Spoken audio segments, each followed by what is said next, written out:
La Europa de la Edad Moderna se abrió con un siglo XVI al que saludamos genéricamente con el nombre de Renacimiento. Un renacimiento que fue literario y artístico, aunque al mismo tiempo fue también un renacimiento científico, económico y demográfico que aportó nueva vitalidad al devenir histórico del hombre, abriendo horizontes hasta entonces inéditos. La pintura, sujeta igualmente a la historia, participó de aquella plenitud haciendo que los principios del Quattrocento italiano maduraran hasta dar sus más granados frutos bajo los nombres de Miguel Ángel, Rafael o Tiziano. Italia, siempre Italia, luz que guió a la pintura europea en busca de un ideal de belleza basada en la armónica proporción. Sin embargo, no bastando aquella inmutabilidad de la belleza estable, los pintores se adentraron por el complejo y distorsionado mundo del manierismo como anticipo de la pintura barroca. Todo este proceso estético estuvo acompañado por la nueva técnica al óleo, donde el lienzo iría sustituyendo a las tablas como soporte, brindando así nuevas posibilidades al arte de la pintura.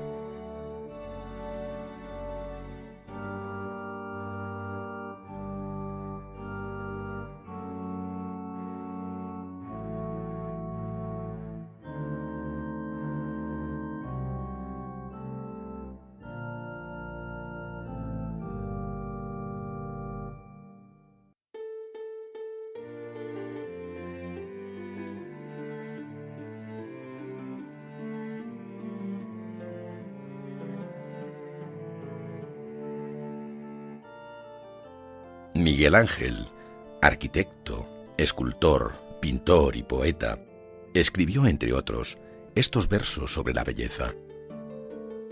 Mi ojo, amoroso de las cosas bellas, y mi alma, anhelante de salvarse, otro poder no tienen para ascender al cielo que la misma visión de la belleza.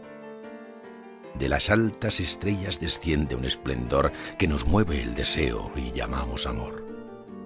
Y otra cosa no tiene el noble pecho que lo atraiga y encienda y aconseje que unos ojos a estrellas parecidos.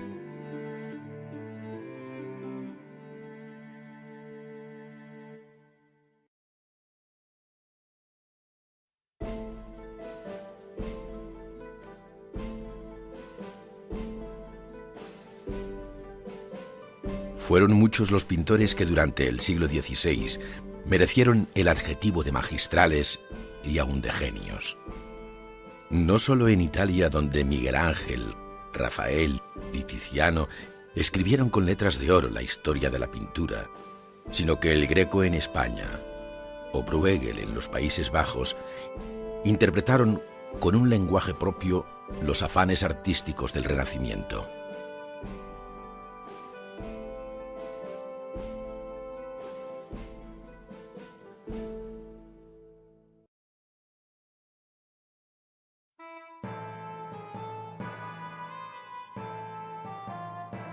Pieter Bruegel, llamado el Viejo, el Campesino o el Pícaro, nació hacia 1528, probablemente en Bruegel, aldea de donde toma su nombre, y murió en Bruselas en 1569.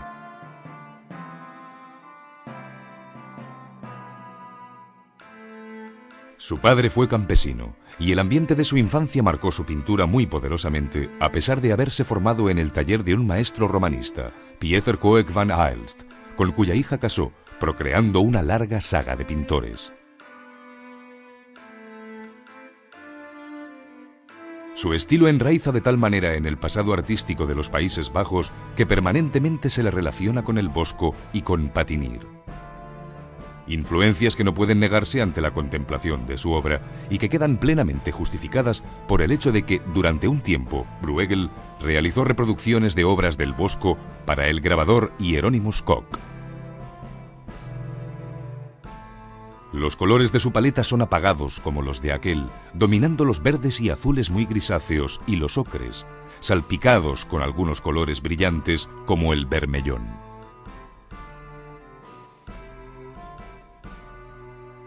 Se conservan unas 40 pinturas al óleo de Bruegel, de las cuales la primera que puede atribuírsele con certeza es la de los Proverbios, de 1558, cuando el pintor contaba ya 30 años más o menos.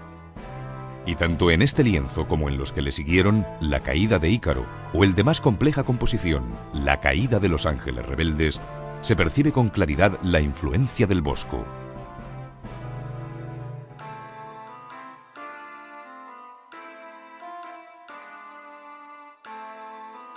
Mención aparte merece El triunfo de la muerte, confuso universo de esqueletos vivientes cuya filosofía de destrucción enlaza directamente con la del maestro de Hertogenbosch. Sus últimas obras, Los mendigos y La parábola de los ciegos, no rompen esa unidad de carácter que domina toda su obra y que permite que el estilo flamenco perviva paralelo al romanista.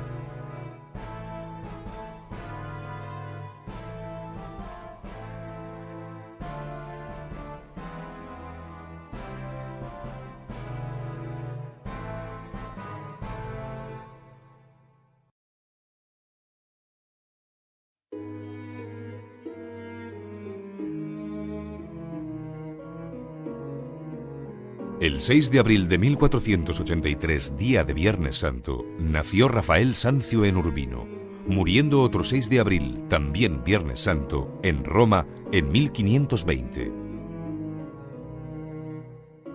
El mismo Vaticano comparó su vida y su muerte con la de Cristo, tal era la admiración que había suscitado su arte.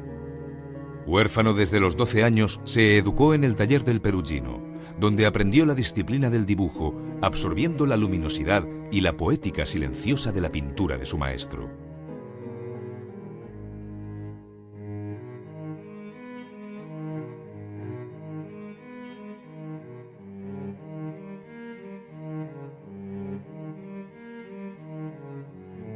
Lecciones todas ellas que le facilitaron un éxito que le acompañaría siempre.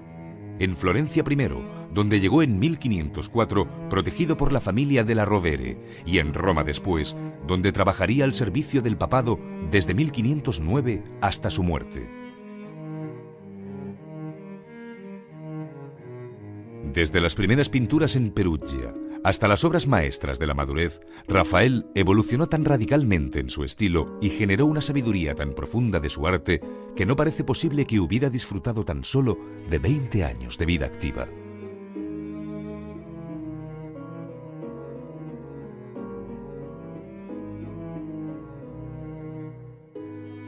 Hay algo, sin embargo, que permanece inalterable en su obra desde la más temprana producción. El sentido innato de la belleza en las facciones, en la gracia de la composición, en la dulzura intensa de los personajes y hasta en el desenfado divertido a que le permitió arriesgarse su propia facilidad de pintar.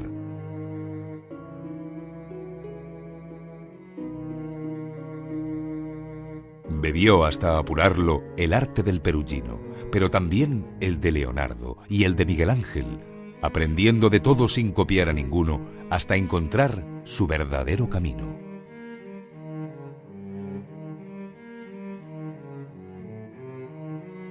Rafael cultivó el retrato desde muy joven, y en esta actividad destaca muy especialmente el que realizó a Baltasar de Castiglione en tonos neutros.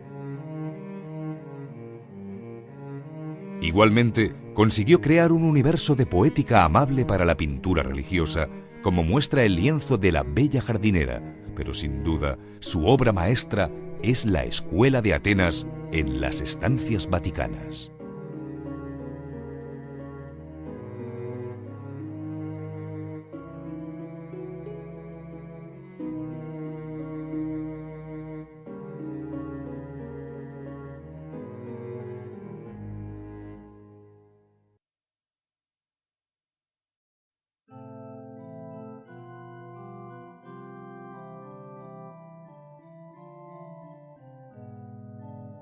Doménicos Theotokopoulos, que fue conocido con el sobrenombre del Greco, nació en la isla de Creta en 1541. Se formó con Tiziano en Venecia, donde quedó prendado del arte rebelde y dramático del Tintoretto. Llegó a España con la esperanza de poder trabajar en la decoración del monasterio de El Escorial, para el que Felipe II le encargaría el lienzo de San Mauricio y la Legión tebana, que no sería del gusto del monarca. Sin embargo, la nobleza y la Iglesia supieron estimar el arte del Greco, que en 1579 se instaló en Toledo, donde vivió hasta su muerte en 1614.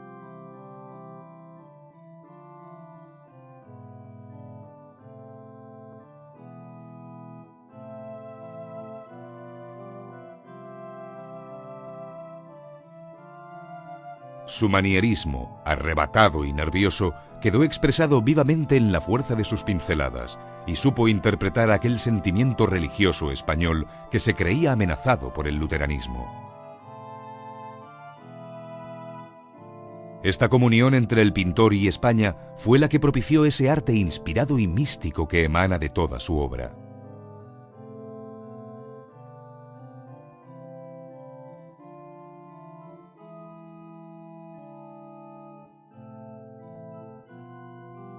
Ayudó a ello su formación en Grecia como pintor de iconos bizantinos por una parte y por otra su singular dominio del color.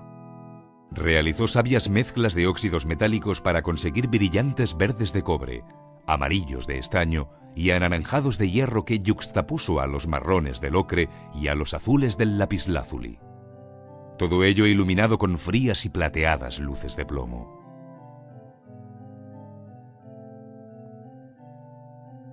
Con el paso del tiempo, fue alargando el canon de las figuras considerablemente, superando incluso en ello a los pintores del manierismo romano, mientras que los fondos perdieron su identidad espacial para llegar a convertirse en verdaderos jirones de cielo.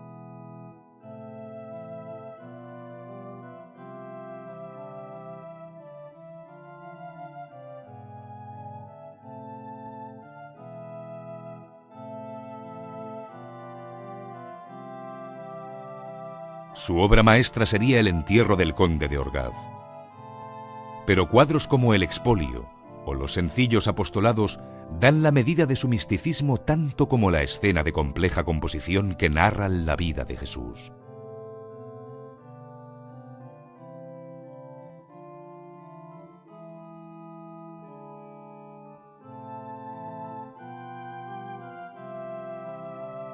Una de sus obras más sentidas fue la Adoración de los Pastores, pintada en los días finales para su propia tumba en Santo Domingo el Antiguo.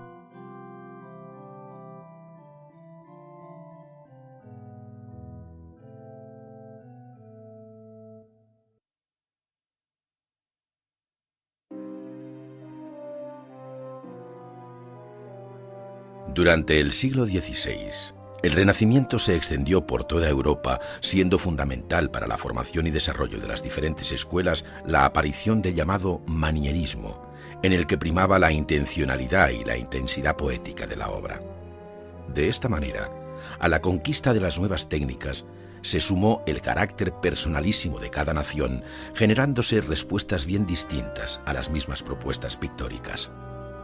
Se puede hablar de una escuela flamenca, francesa, alemana o española, atendiendo no solo a una referencia geográfica, sino a una manera de expresar un sentimiento colectivo.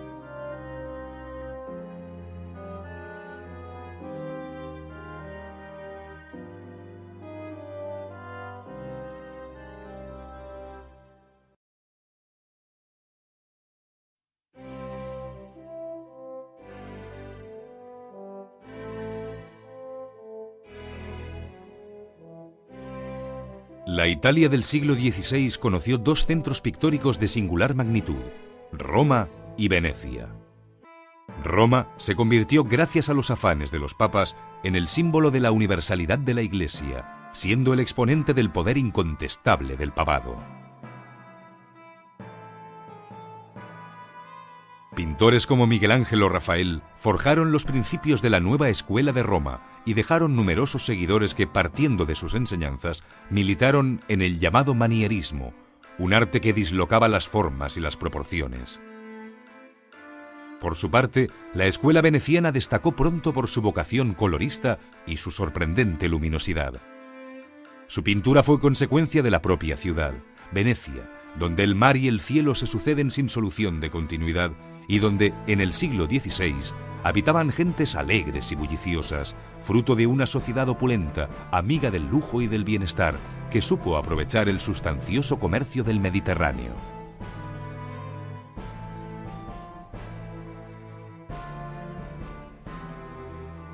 Miguel Ángel Buonarroti, formado en el arte sólido del pintor florentino Ghirlandaio, creó un universo pictórico poblado por gigantes, mientras Rafael, por el contrario, interpretaba la naturaleza a través de las formas y de la luz aprendidas con el Perugino. Tiziano, discípulo de Giorgione, fue considerado el más sabio colorista de todos los tiempos, emulado por el Veronés, que destacó por su sabio dominio de las calidades, y por el Tintoretto, que conmovió con su dramatismo cromático a la pintura veneciana. De las grandes obras realizadas al fresco destacan sin duda la Capilla Sixtina de Miguel Ángel y las estancias vaticanas de Rafael. Pero en la pintura de Caballete llama poderosamente la atención la poética de los lienzos del Correggio, heredada en parte de Leonardo y reinterpretada al crear un espacio irreal de decadente y fascinante intemporalidad.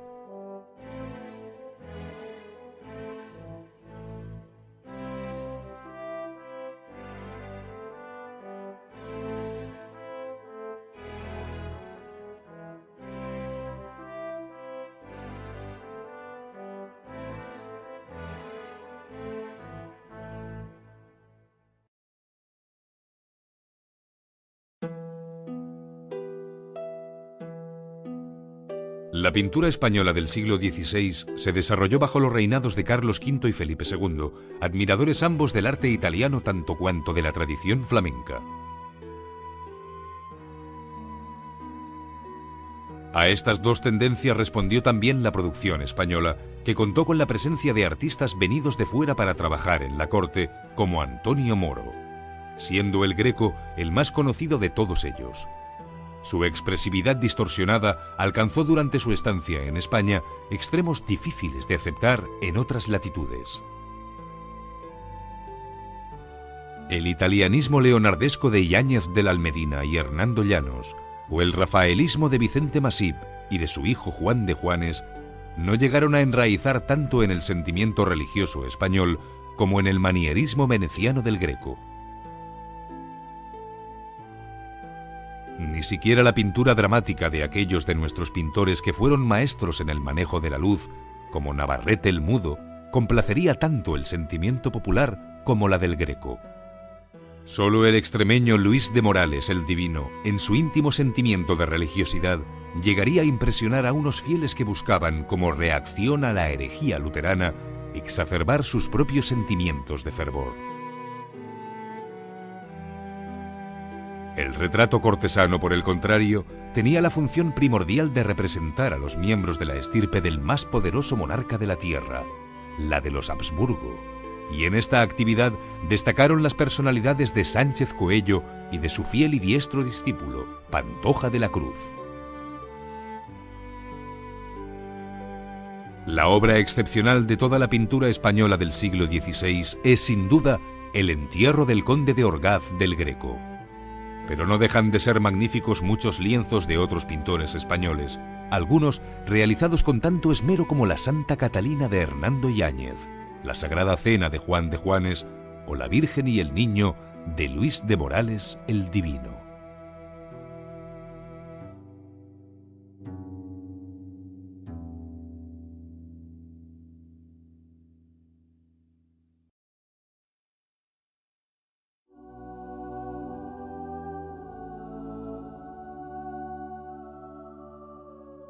El Renacimiento y el manierismo italiano del siglo XVI influyeron poderosamente en el resto de la pintura europea. La referencia a Italia y el obligado viaje de los pintores para beber en las fuentes originarias es una constante en la formación de las escuelas nacionales. A pesar de ello, la idiosincrasia de cada uno de los países subsiste en muchos casos, alimentada por pintores que siguen las pautas de los grandes maestros de la transición, sin despreciar las nuevas técnicas, composiciones o proporciones formales asimiladas de Italia. Personalidades como Peter Bruegel el Viejo, reflejando la vida campesina, o Patinir, cuya pintura de paisaje desafiaba las fórmulas experimentadas en Italia, fueron pilares sobre los que se levantó la escuela flamenca del siglo XVI.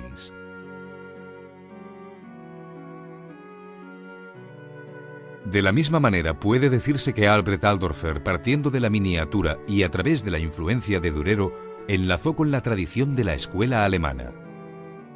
Albert Aldorfer supo dar primacía al valor poético de la naturaleza en sus paisajes, que se cuentan entre los primeros paisajes realistas de la pintura europea.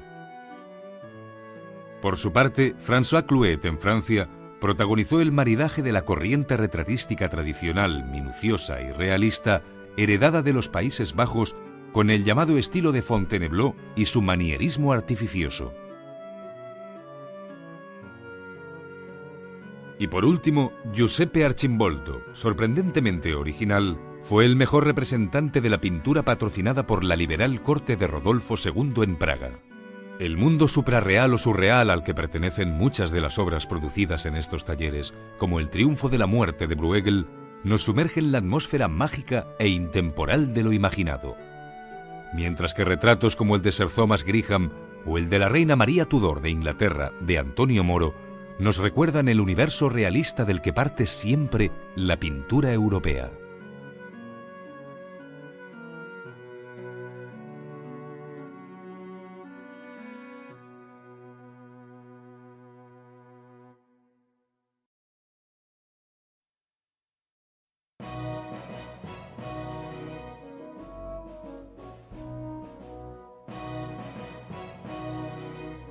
La pintura del siglo XVI reflejó los cambios de una sociedad en larga y profunda crisis religiosa. Los turcos fueron expulsados del Mediterráneo y la amenaza del Islam fue sustituida por la de la Reforma luterana. El mundo cristiano se estremeció y tambaleó. El papado inició su propia transformación, implicándose en la diplomacia de la política internacional. El emperador Carlos V fue la espada de la cristiandad en el empeño de someter a ella los territorios del viejo imperio romano. Y de fondo, el humanismo defendió la ciencia, la filosofía y el arte como los verdaderos tesoros de la humanidad.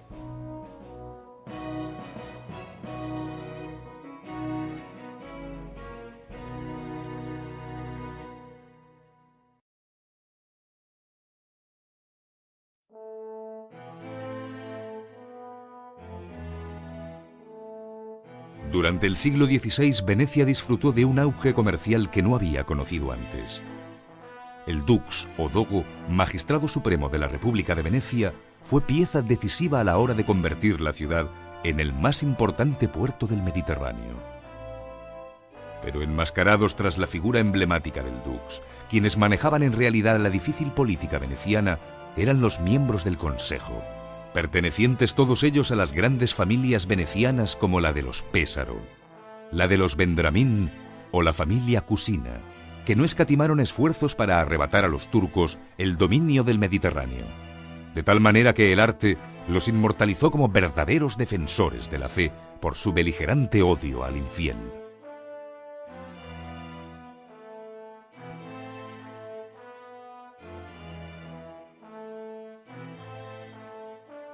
Roma era, junto con Venecia, el gran centro de la pintura en la Italia del siglo XVI. El mayor deseo de los papas era afianzar su poder temporal apoyándose en el carisma de su irrefutable poder espiritual. Pero la corte del Vaticano no estuvo exenta de intrigas. Los retratos de Julio II, Paulo III o León X, pintados por Tiziano y Rafael, traducen cierta hostilidad, así como la recelosa desconfianza que respira la vida de la curia, donde el propio Papa debía estar atento y bien aconsejado para escapar a la ambición de los cardenales.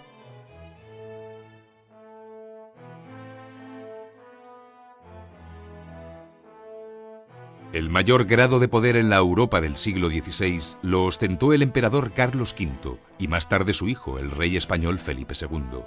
Ambos mantuvieron una permanente guerra contra Francisco I de Francia y fueron los defensores de la cristiandad por excelencia. Lucharon siempre contra la herejía, reconociendo como Iglesia única la Iglesia Católica de Roma y por ende el poder espiritual del Papa, y liberaron el Mediterráneo de la amenaza turca tras la batalla de Lepanto, victoria esta última que habría de ser muy celebrada por la pintura de los venecianos.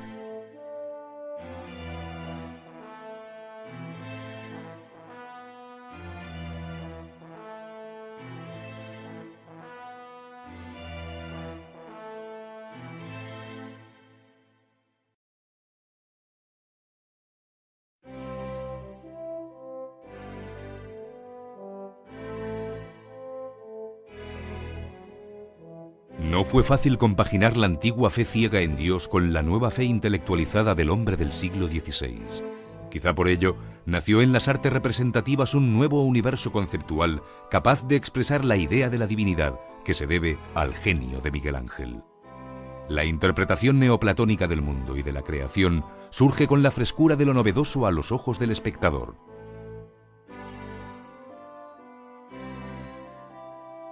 Un Dios creador que es sobre todo fuerza generadora y una criatura humana que recibirá el don del soplo divino. Un ser privilegiado que por sus miserias y errores, por la pobreza en suma de su naturaleza humana, será castigado pero también protegido y salvaguardado de su autodestrucción.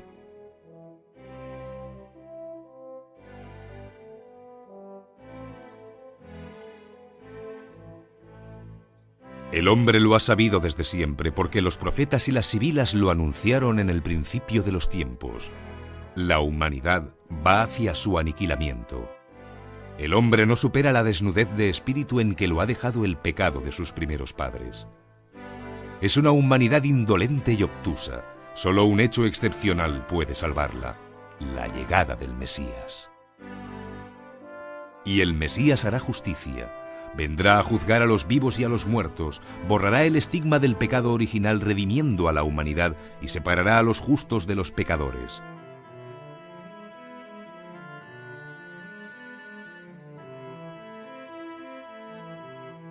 Su poder es infinito y su ira también. Los santos bienaventurados lo rodean expectantes y asustados. Suenan las trompetas del juicio final, tiembla la tierra y las tumbas dejan escapar los cadáveres. Caronte cruza la laguna Estigia hacia el Averno con su carga de condenados, mientras la mayoría se esfuerza por alcanzar el cielo. A nadie le resulta fácil. Ángeles y demonios se aprestan a ejecutar las sentencias denegatorias y en un caótico deambular, las almas pecadoras intentan escapar de su destino, hasta que claudican llenas de horror.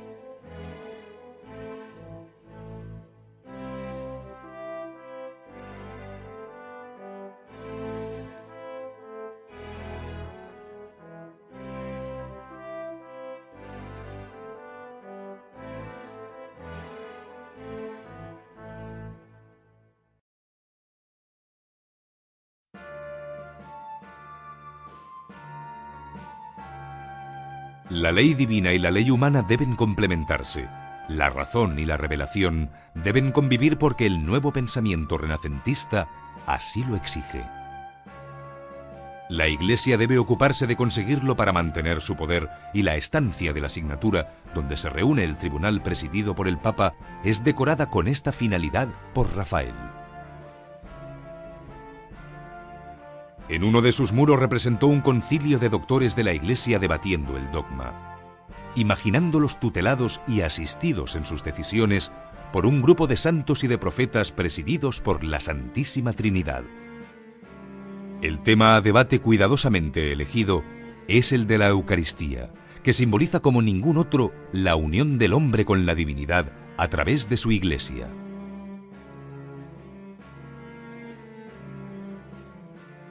Enfrentado a ese poder de la Iglesia que se basa en la verdad revelada, está el pensamiento lógico, la filosofía, a la que se dedica el muro opuesto de la misma estancia. En la llamada Escuela de Atenas, Platón y Aristóteles manifiestan con su gesto que la comprensión del mundo creado y la intuición de la divinidad creadora están al alcance del conocimiento racional. Platón señala con el dedo las alturas aludiendo a su idealismo filosófico, mientras Aristóteles extiende su mano con firmeza reclamando los principios del pensamiento lógico. Filósofos y sabios de todos los tiempos se agrupan a izquierda y a derecha, cobijados bajo una majestuosa arquitectura bramantesca que evoca el templo de la sabiduría.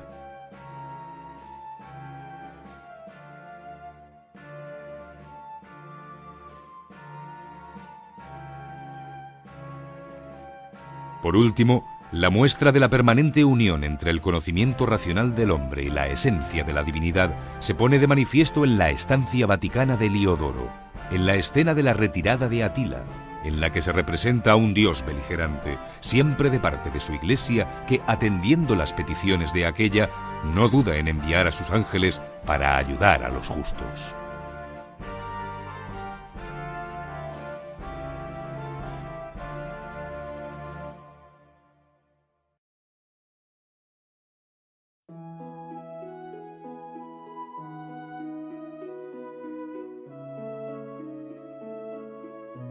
Los grandes maestros, tomando los muchos avances que en perfección técnica o en concepto formal les ofrecía la pintura del Renacimiento, impusieron su propia personalidad a sus obras. De esta manera, los pintores generaron un arte que, partiendo de un mismo tronco, se hizo diverso y distinto en los diferentes países, siendo exponente claro de la manera de vivir y de sentir de las gentes.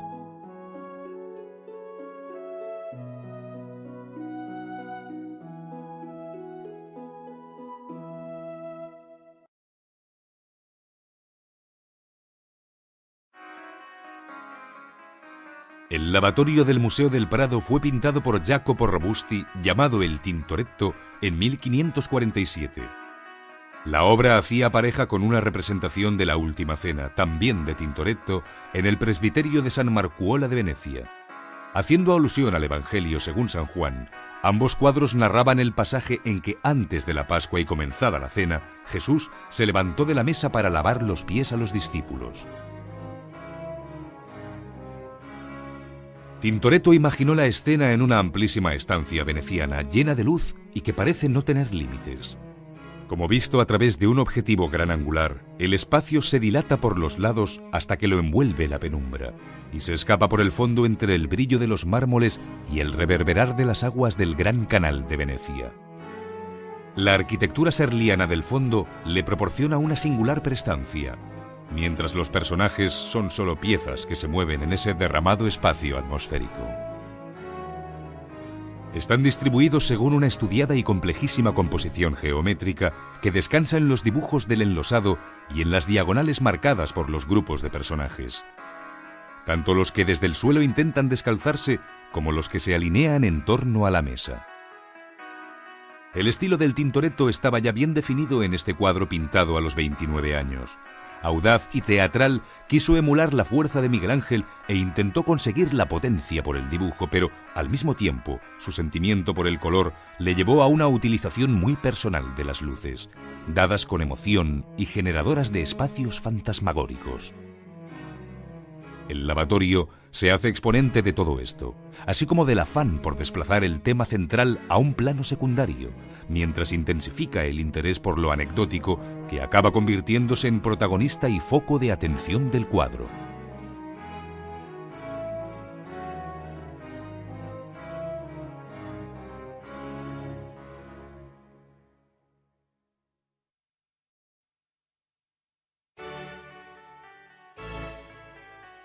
Pintado por Bruegel en 1565, este lienzo del Museo de Viena representa el regreso de los cazadores a la aldea acompañados de sus perros. No obstante, los protagonistas de este cuadro no son ni los cazadores que llegan andando pesadamente dificultados por la nieve blanda que se hunde a sus pies, ni la infinidad de personajes que más que verse, se adivinan en la distancia. Los niños que salen a jugar patinando sobre la superficie helada de las aguas, y las mujeres que hacen a duras penas sus tareas o que intentan mantener el equilibrio andando torpemente sobre el hielo. Ni unos ni otros interesan al pintor. El verdadero tema del cuadro es el propio paisaje nevado que lo envuelve todo. La nieve es la protagonista, la cara más conocida del invierno, a quien Bruegel quiere personificar en esta fascinante escena. Desde su estilo eminentemente flamenco y a causa de su pasión por plasmar en su universo pictórico todos los aspectos de la naturaleza y de la vida real, Bruegel se atreve a pintar una aldea que casi ha desaparecido bajo el manto blanco de la nieve recién caída.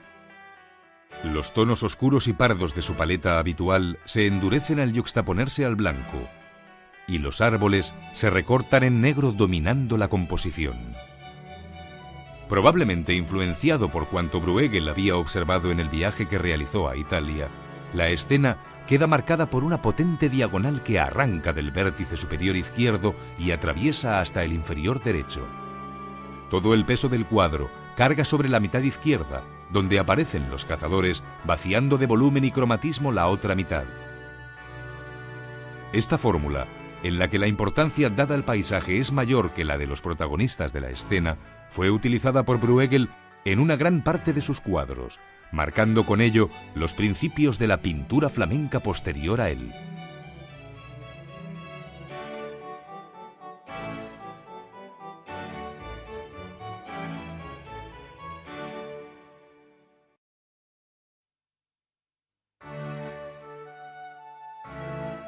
El 18 de marzo de 1586, el Greco firmaba el contrato por el que se obligaba a pintar este lienzo de gran tamaño para la iglesia de Santo Tomé de Toledo. El párroco de la iglesia, Andrés Núñez de Madrid, exigió que la pintura ocupase toda la superficie del muro, enmarcada en un medio punto, y que se representase allí a los clérigos que estaban haciendo los oficios para enterrar a don Gonzalo Ruiz de Toledo, señor de la villa de Orgaz. Aquel había sido el momento en que milagrosamente descendieron de los cielos San Agustín y San Esteban para depositar ellos mismos el cadáver de tan piadoso caballero en su tumba.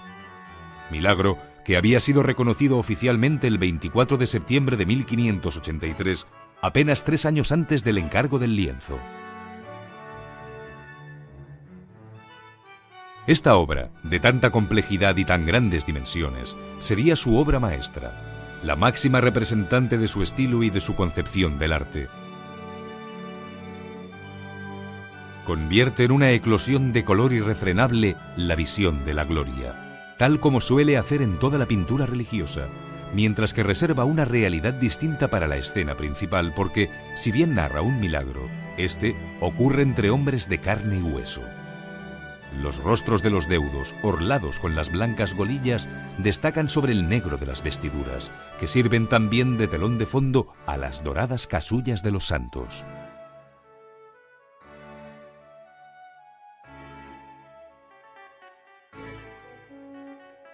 La composición del lienzo deriva de fórmulas ya ensayadas en el manierismo italiano. Las influencias del veronés se perciben en el punto de vista un tanto bajo, a la misma altura de un rostro infantil, el del hijo del Greco en este caso, que nos muestra la escena. Por otra parte, se estructura el espacio en elipses, como Miguel Ángel lo había hecho también en el Juicio Final. Una elipse frontal marcada por el grupo de los dos santos y el difunto, que se corresponde en alto con la deesis bizantina y el ángel que lleva el alma del conde, y 2 elipses en perspectiva, la que forman las cabezas de los deudos en la parte baja y en la parte alta las de los bienaventurados.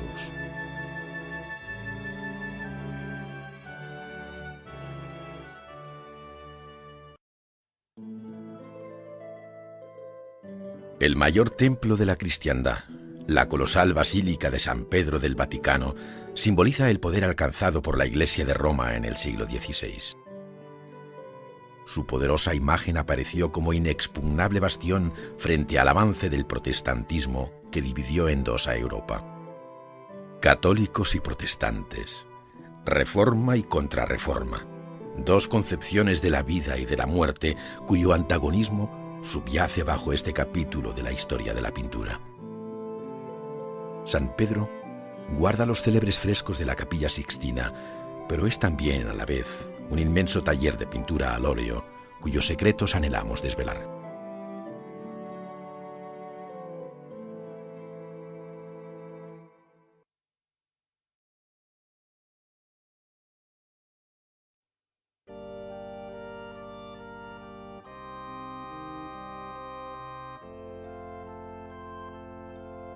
El cuadro de la Bacanal fue pintado por Tiziano hacia 1518 por encargo de Alfonso I de Este, duque de Ferrara. Se trata de una de las 3 obras que componían la serie mitológica que el pintor hizo para el gabinete o camerino de alabastro del Castillo-Palacio de Ferrara en Italia. En 1598, la Bacanal fue trasladada a Roma por el cardenal Aldobrandini, y posteriormente fue ofrecida al rey de España Felipe IV, entregándosela el conde de Monterrey en 1639. En 1666 figuraba en los inventarios de la colección real en el Alcázar de Madrid, de donde pasaría al Museo del Prado. Los otros dos cuadros representaban una escena del mito de Baco y Ariadna, actualmente en la Galería Nacional de Londres, y la ofrenda a Venus, hoy en el Museo del Prado. El autor helenístico romano Filóstrato escribió en el siglo III una obra llamada Imágenes. En ella describe varias obras vistas por él en un pórtico de Nápoles y muy probablemente una de estas descripciones pudo servir de inspiración a Tiziano. En ese caso, se trataría de la vida en la isla de Andros, dominio natural del dios Baco, tanto que el caudal de su río llevaba vino en lugar de agua.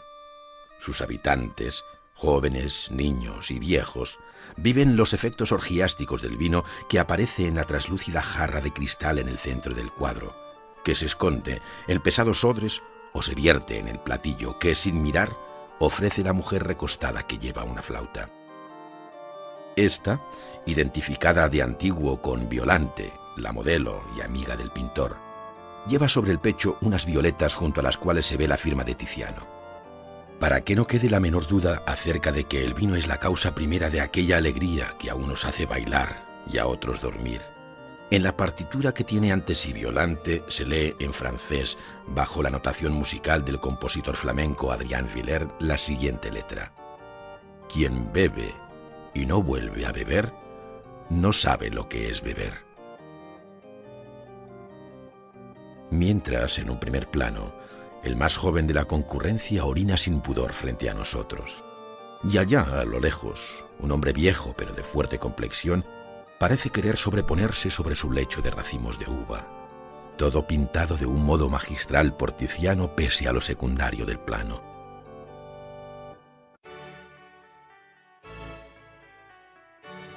La escena se concibe al aire libre, con una línea de horizonte al fondo que casi divide en dos mitades el lienzo. Por encima los cielos, por debajo el mar y la tierra. A la sombra de unos árboles que acotan los primeros planos, tiene lugar la alegría incontenible de un nutrido grupo de jóvenes, desnudos y vestidos, que parecen formar un friso, pues hay una estudiada continuidad en la línea de las cabezas e incluso en la altura de los personajes. A través de ellos, Tiziano analiza con atención el movimiento libre de las figuras en el espacio, tanto las que, permaneciendo quietas, mueven los brazos o se inclinan en posiciones diferentes, con escorzos en distintas direcciones, como las que propiamente se mueven hacia adentro y hacia afuera del cuadro, según hacen con naturalidad los danzantes. Todo este movimiento contrasta con la figura desnuda que, cual Venus dormida, se ajusta con geométrica obediencia al rincón del lienzo que el pintor le asignó en un primer plano.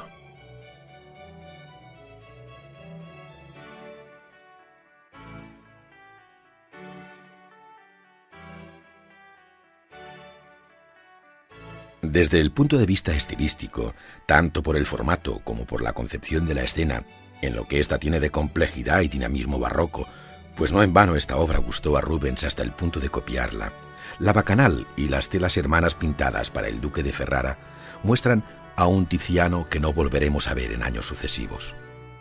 Permanecerá el vitalismo de las figuras, la alegría del color y ese sentido entre pagano y clásico de la belleza de los desnudos, pero las composiciones ganarán claridad y equilibrio, al tiempo que las figuras se concebirán con una mayor grandeza.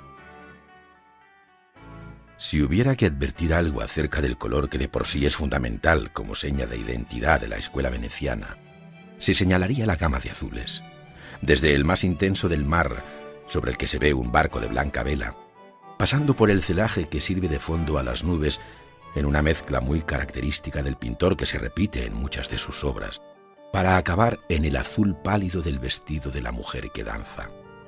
Este, en su frialdad, contrasta con el cálido color de la túnica de su compañero de baile, al que la luz convierte en un juego de brillos y reflejos que parecen presagiar al Greco. Tiziano manejó también con gran maestría la luz, destacando con claridad aquellas figuras a plena luz, las que quedan en sombra y otras que participan de una situación intermedia, de tal manera que formas, volúmenes y colores se encuentran todos mediatizados por aquello que hace que la pintura sea tal, la luz.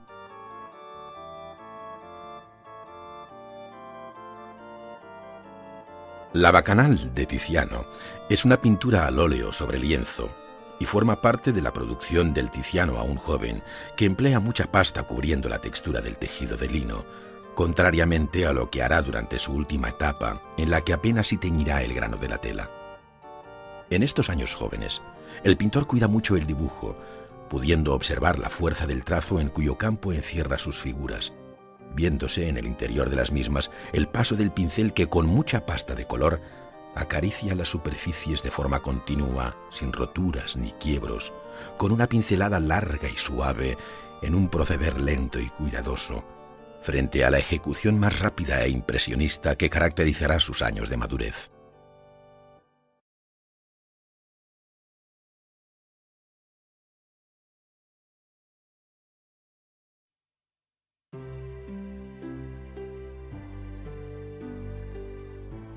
Solo a Tiziano debe atribuirse la gloria del perfecto colorear. Gloria que no tuvo ninguno de los antiguos, según sostenía Dolce en su diálogo de la pintura. Él caminaba a la par con la naturaleza. De ahí que cada figura suya aparezca viva, se mueva y las carnes se estremezcan. No mostró en sus obras Tiziano un vano encanto, sino la pertinente propiedad de los colores.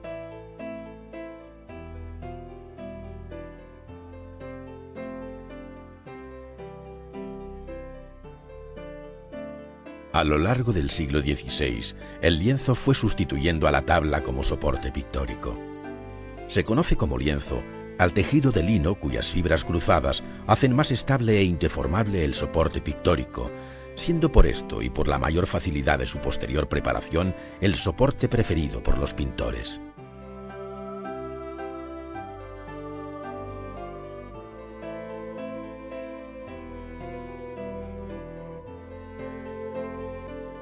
El tamaño de la obra exige a veces coser varios fragmentos de lienzo, debiéndose poner el máximo cuidado en las costuras. Este trabajo solía quedar en manos de los ayudantes del taller, quienes con mucha habilidad y con la ayuda de una aguja curva unían las piezas del lienzo, sin dejar de encerar el hilo para facilitar el cosido.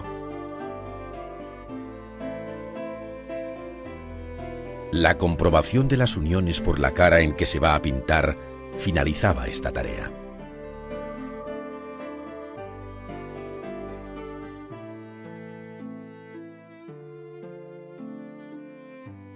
Conocidas las dimensiones del lienzo, hay que preparar el bastidor en el que se fijará la tela. Los listones de madera no han de tener deformación alguna, y el ayudante los prepara con cuidado sobre el suelo, haciendo coincidir con precisión las cajas y cortes para ensamblar el marco y su refuerzo en forma de cruz. Por último, asegura la escuadría de los ángulos, introduciendo allí unas cuñas. Sobre el bastidor, el ayudante del taller fija el lienzo con atención casi religiosa, pues conoce de su importancia en el resultado final de la pintura. No basta con la simple colocación, sino que en un proceso de claveteado que le obliga a ir constantemente de un lado al opuesto, fija la tela con tensión uniforme, comprobando la correcta dirección del tejido. La operación termina con los distintos dobleces que cabe hacer en los remates de los ángulos, desde el recto más generalizado, hasta el pliegue oblicuo al modo italiano, sobre el que se martillean los últimos clavos.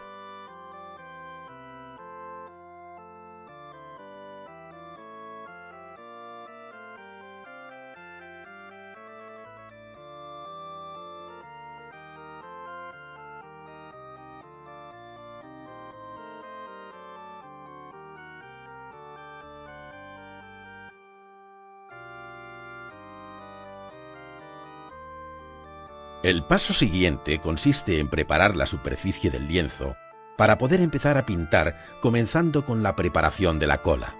Para ello, se introduce en agua y en la proporción conveniente cola de piel de conejo granulada o en pequeños trozos que ya han estado en remojo durante varias horas. Una vez hidratados, estos trozos viscosos se hinchan y su solución se calentará al baño María sobre un fuego suave.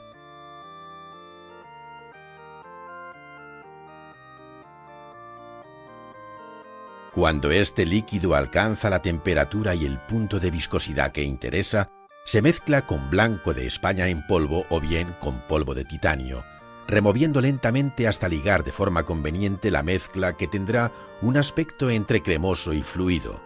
Así obtendremos lo que se llama el gueso.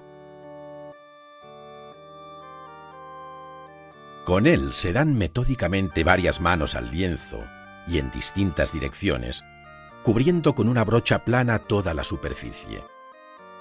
Con estos trabajos, el futuro artista, hoy aprendiz, mañana oficial y finalmente maestro, iría venciendo las dificultades previas al arte de pintar, cuyos secretos son tan necesarios conocer y dominar como los propios fundamentos estéticos del arte.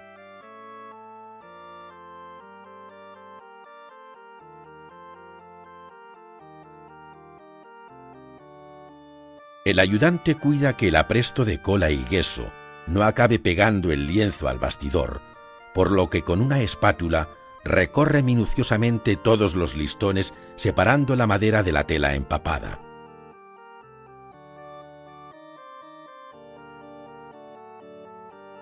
Luego vuelve a dar nuevas manos de apresto, haciendo más sólida su blancura y menos porosa la superficie, a la vez que todo ello protege al lino de los efectos negativos del óleo sobre el tejido. El resultado final será el de una superficie tersa y blanca.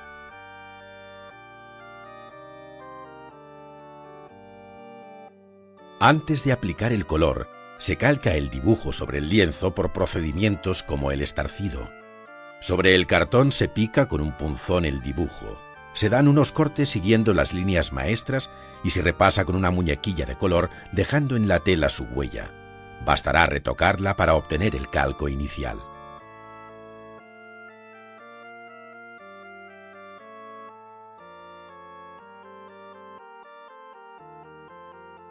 Otro sistema muy común consiste en marcar una cuadrícula sobre el lienzo similar a la trazada sobre el boceto e ir copiando por fragmentos los detalles que luego se repasan e incluso se sombrean.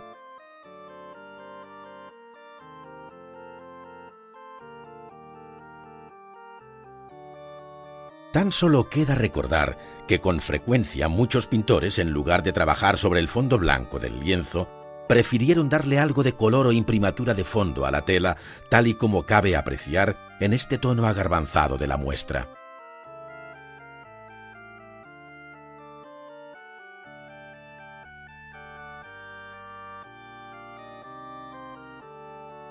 Mucho han cambiado desde el siglo XVI los soportes y su preparación, así como la propia técnica del óleo, de modo que frente a las transparencias y veladuras obtenidas sobre fondos blancos o entonados, otros pintores prefieren ahora construir el color sobre una preparación de carboncillo. Aquí lo vemos utilizado no solo para perfilar las figuras, resaltar sus detalles o dar sombras, sino también para oscurecer los fondos sobre los que con una técnica muy libre no duda en utilizar los dedos. Luego fija el dibujo y difumina con un trapo los contornos más fuertes, haciendo una grisalla básica.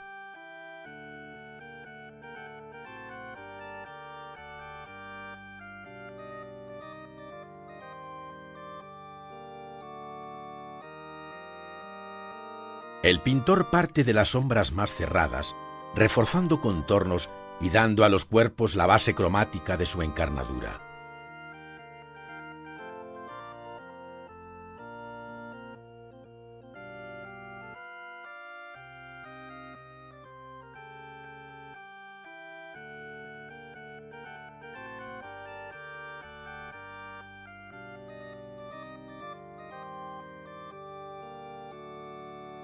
Pinta aquí y allá con pinceles de distinto grueso, ayudándose del tiento para las líneas que exigen un mayor pulso, construyendo, en fin, un mundo de color que el maestro controla desde su mente y ejecuta con la mano.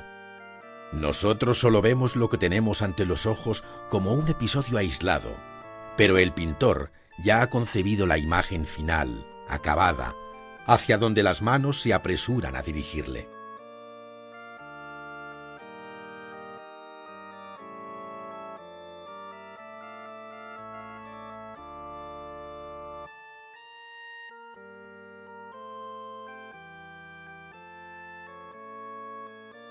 Vienen después los pinceles y los colores diluidos en aceite, iniciándose aquella técnica llamada al óleo que, a juicio del gran tratadista italiano del Renacimiento, Giorgio Vasari, vuelve el color más mórbido, más dulce y delicado, de uniones y esfumados más fáciles que con las otras técnicas, mezclándose los colores unos con otros mientras el pintor trabaja.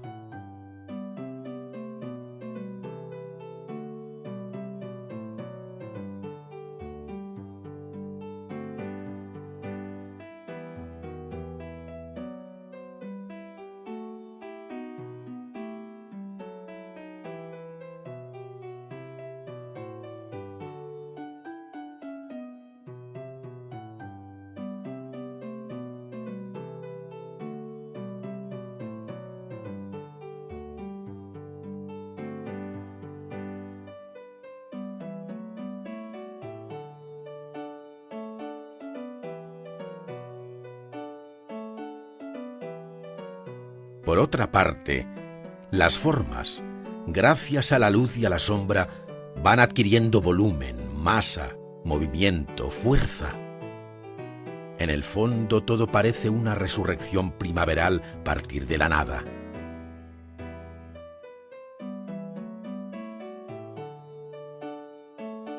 Poco a poco la paleta se va aclarando y se incorpora una gama más cálida donde pequeños detalles esenciales o leves toques de luz van definiendo la obra en un sorprendente proceso creativo.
Un conocido soneto de Alberti en homenaje al modesto lienzo resume de forma poética la metamorfosis de la tela en verdadera pintura.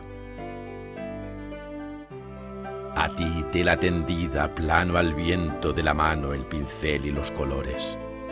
Ventana o mirador de miradores para la creación del pensamiento.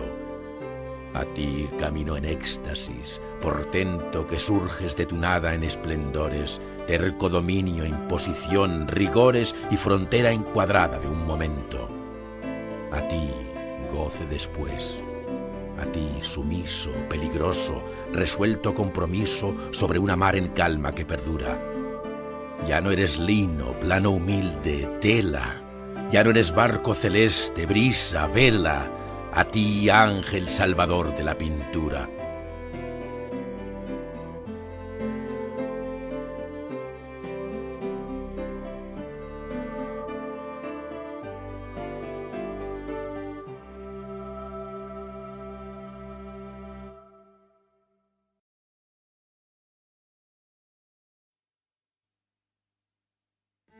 El pintor flamenco Van Orley hizo este retrato del futuro emperador Carlos V de Alemania poco antes de que partiera en 1517 para hacerse cargo de la corona de España. Luce sobre el pecho el collar de la Orden del Toisón de Oro y adorna su sombrero con un broche con la inicial del monarca. La obra se conserva en el Museo Nacional de Bellas Artes de Budapest.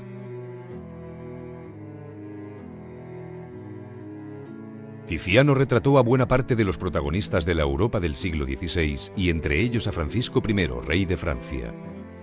El retratado, de gran elegancia en la pose y ropas, permanece indiferente al espectador, girando la cabeza con naturalidad y simpatía. De las versiones hechas por el propio pintor, esta, del Museo del Louvre, debió de pintarse en 1538. El Museo de Bellas Artes de Bilbao guarda dentro de su rica colección de pinturas este retrato de Felipe II debido al maestro de origen holandés Anton van Darkshorst, más conocido en España como Antonio Moro. Su talento para captar la viva expresión del rostro, en combinación con el paciente detalle de ropas y bordados, es difícilmente superable. Carlos V tuvo en Yuste este retrato de María Tudor, reina de Inglaterra y segunda mujer de Felipe II. De allí pasó al Alcázar de Madrid, sumándose a una importante galería de retratos de la familia real. María de Inglaterra, sentada y con la rosa de los Tudor en la mano, fue inmortalizada así por los pinceles de Antonio Moro en 1559 en este lienzo que guarda el Prado. Alejandro Farnesio, que alcanzó el pontificado bajo el nombre de Paulo III, fue el papa que organizó el Concilio de Trento, inaugurado en 1545. 2 años antes, con motivo del viaje que hizo el pontífice a Buseto para entrevistarse con el emperador Carlos V, le hizo Tiziano este retrato, conservado en la Galería Nacional de Capodimonte, en Nápoles. El Dux Andrea Gritti fue retratado por Tiziano en varias ocasiones, siendo este de la Galería Nacional de Washington el mejor de todos ellos. Data de hacia 1540 y después de haber estado en el Palacio Ducal de Venecia, perteneció a la colección de Carlos I de Inglaterra. Es de destacar la energía del rostro y la clara manifestación de los 3 atributos del Dux: el gorro, el manto y el anillo. Baltasar de Castiglioni es el autor de El Cortesano, una de las obras más significativas del Renacimiento italiano. Tuvo trato y amistad con Rafael, quien le hizo este retrato de hacia 1515, hoy en el Museo del Louvre. Resulta magistral el modelado del rostro y el tratamiento de los ropajes. Con muy pocos colores y hábil manejo de la luz, Rafael dejó aquí una obra maestra. Hans Holbein retrató en varias ocasiones al gran humanista Erasmo de Rotterdam, siendo este del Museo del Louvre uno de los más conocidos.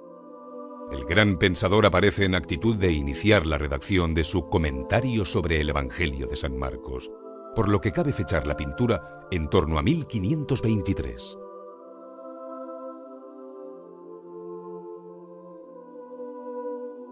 Pese al intento de identificar al personaje con Giambattista Malatesta, este retrato hecho por Tiziano hacia 1523 lo conocemos sencillamente como el hombre del guante.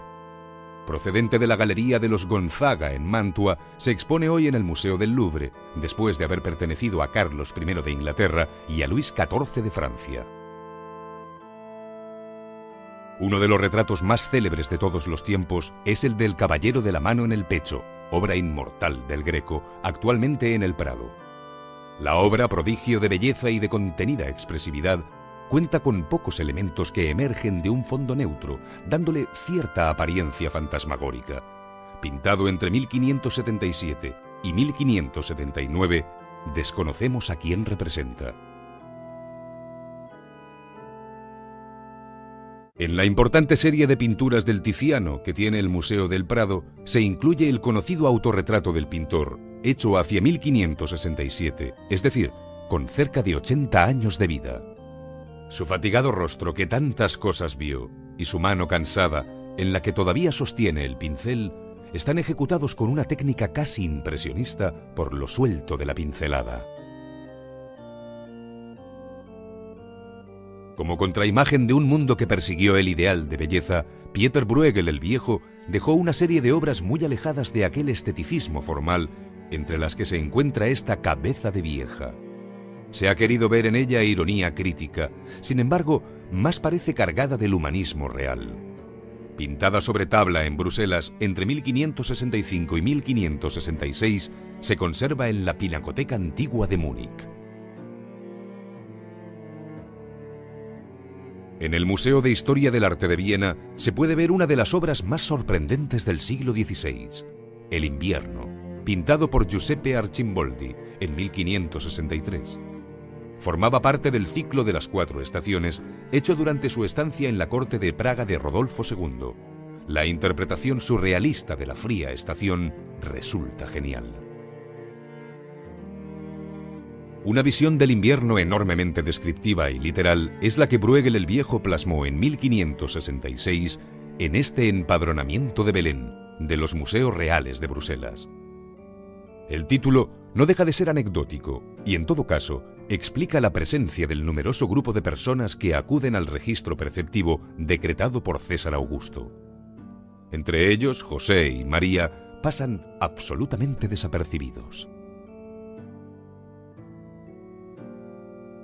Bruegel el Viejo firma en 1568, un año antes de su muerte en Bruselas, el conocido cuadro de la Galería Nacional de Capodimonte titulado La parábola de los ciegos. Inspirándose en la evangélica parábola recogida por San Mateo, según la cual si un ciego guía a otro, los dos caerán en el hoyo, puede interpretarse también como una crítica generalizada a la ceguera de su tiempo. El cuadro de los mendigos de Bruegel el Viejo en el Louvre pertenece a los últimos días del pintor, pues firmó y fechó esta obra en 1568. En ellos parece resumir toda una ácida crítica social, pues los mendigos, más allá de sus deformidades y carencias, representan al clérigo con su tiara, al campesino con la gorra, al soldado con su murrión, al príncipe con la corona y al burgués con la boina. El paso de la laguna Estigia, viejo tema clásico en el que Caronte lleva en su barca a las almas camino del Hades, cuya puerta guarda el cancerbero de 3 cabezas, sirvió a Patirir para pintar un profundo paisaje. En una orilla, los verdes campos elíseos, con ángeles y fantásticas arquitecturas de vidrio, y en la otra, el humeante infierno. La Sagrada Familia, firmada por Rafael y pintada en 1507, que guarda la Pinacoteca Antigua de Múnich, es un bello ejemplo de la preocupación del pintor por las composiciones de equilibrada geometría. Todas las figuras forman una pirámide regular, cuya cúspide responde a la cabeza de San José. Las posturas, manos y gestos recuerdan cosas aprendidas en Leonardo y Miguel Ángel.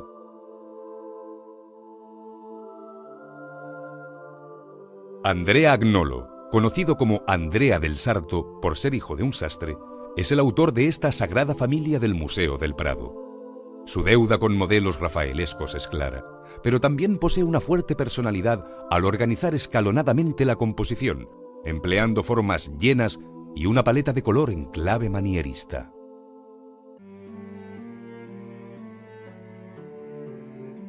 Conocido como la Madonna de Alba, se conserva actualmente en la Galería Nacional de Washington, después de haber formado parte de las colecciones del Virrey de Nápoles, del Duque de Alba en Madrid, de donde le viene el nombre a la obra, y del zar Nicolás I en Leningrado.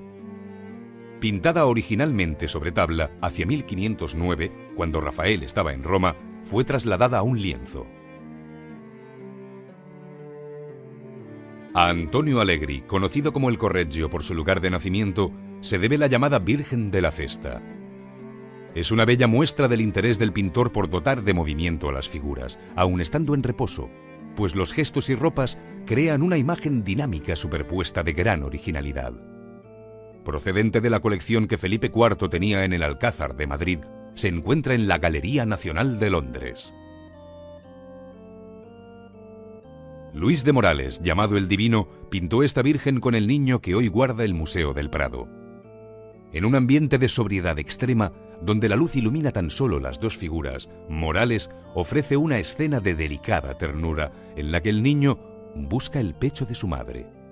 La obra, pintada de modo exquisito con un esfumato al modo leonardesco, posee un colorido de compleja definición cromática. La última cena del pintor Juan de Juanes que tiene el Museo del Prado procede del retablo mayor de la iglesia de San Esteban de Valencia. Su relación con la conocida composición de Leonardo es clara, si bien los tipos pertenecen a un mundo de devoción muy característico del pintor. Sobre la mesa se reproduce el Santo Cáliz de la Catedral de Valencia. Pablo Cagliari, llamado el Veronés por haber nacido en Verona, incorporó a sus obras amplios escenarios arquitectónicos, como se ve en la disputa con los doctores en el templo del Museo del Prado. La pintura está fechada en 1568 y pone de manifiesto la grandeza compositiva del pintor, acompañada de un cálido y rico colorido.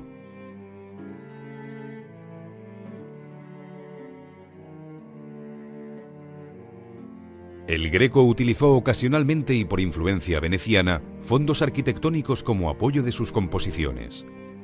Es el caso de la expulsión de los mercaderes del templo, de la que existen varias versiones del propio pintor, correspondiendo esta de la Galería Nacional de Londres a los últimos años de su vida, entre 1600 y 1614.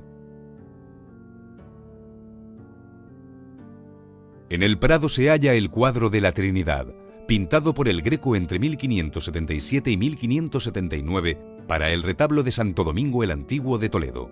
Es la primera obra que hace en esta ciudad y muestra la influencia italiana, tanto de Miguel Ángel en el cuerpo de Cristo, como de Tiziano en el color, y de Tintoretto en los ángeles, mientras que la composición parece inspirarse en un grabado de Durero. El expolio de la Catedral de Toledo es uno de los primeros encargos que recibió el Greco en esta ciudad. Pintado entre 1577 y 1579, fue causa de problemas de todo tipo, pues el pintor, una vez terminada la obra, exigió un precio más alto del ofrecido. El color de la túnica tiñe y se refleja en todo su entorno, alterando los colores más próximos. El lienzo de San Martín y el Mendigo fue pintado por el Greco hacia 1598 para un altar de la capilla de San José en Toledo. El pintor eligió un punto de vista bajo, lo cual hace crecer aún más el alargado canon de sus figuras. San Martín corta con la espada la mitad de su capa para dársela al pobre, teniendo como fondo la ciudad de Toledo. La obra se encuentra en la Galería Nacional de Washington. La única obra de asunto mitológico que pintó el Greco fue el cuadro de Laocoonte, aún sin terminar cuando le sorprendió la muerte en 1614. El pintor interpreta la vieja historia recogida por los autores clásicos, en la que Laocoonte y sus hijos son castigados por haber agraviado a Apolo, siendo estrangulados por unas serpientes. Al fondo, en lugar de Troya, aparece una excelente vista de Toledo. Uno de los desnudos más famosos y que inicia una larga serie en la futura pintura europea es el de la Venus dormida del pintor veneciano Giorgio de Castelfranco, conocido como Giorgione. Parece que el pintor murió en 1510 sin terminar la obra, interviniendo entonces Tiziano hasta completarla. Desnudo y paisaje armonizan en su laxitud y belleza, tal y como puede verse en la Galería de Dresde. En la línea iniciada por Giorgione, Tiziano pintó distintas versiones del desnudo femenino, como la llamada Venus de Urbino. Se conserva en los Uffizi de Florencia y fue pintada en 1538 por encargo de Geodobaldo della Rovere, futuro duque de Urbino. La mujer parece esperar para vestirse, las ropas que sus sirvientas buscan en un arcón. En 1553 Tiziano escribe a Felipe II diciéndole que estaba trabajando en unas poesías o asuntos mitológicos. Entre aquellas estaba el cuadro de la historia de Dánae, quien encerrada en una torre para evitar que llegara hasta ella Zeus, no pudo eludir que alcanzara su regazo en forma de lluvia de oro. La obra se conserva en el Prado de Madrid. El desnudo femenino fue conociendo a lo largo del siglo XVI versiones distintas, buscando nuevos y voluptuosos puntos de vista, como el ofrecido aquí por Correggio. Se trata del sueño de Antíope, la bellísima hija de Nicteo, a la cual sedujo el dios Zeus estando dormida y bajo la apariencia de un sátiro. Forma parte de la colección del Louvre. Esta compleja alegoría del amor y el tiempo, fechada hacia 1565, se debe al pintor Angelo Bronzino. Al abrazo de Venus y Cupido asisten el placer, la mentira, la envidia, el tiempo y la verdad, en una original composición cargada de erotismo y ejemplarmente manierista, que se conserva en la Galería Nacional de Londres. En el Museo del Prado se expone esta bellísima dama que descubre el seno, pintada por Tintoretto. Es en realidad un retrato de medio cuerpo en el que unos han querido ver a la hija del pintor, Marietta Tintoretta, que también era pintora, y otros a una conocida cortesana veneciana llamada Verónica Franco, lo cual parece más probable.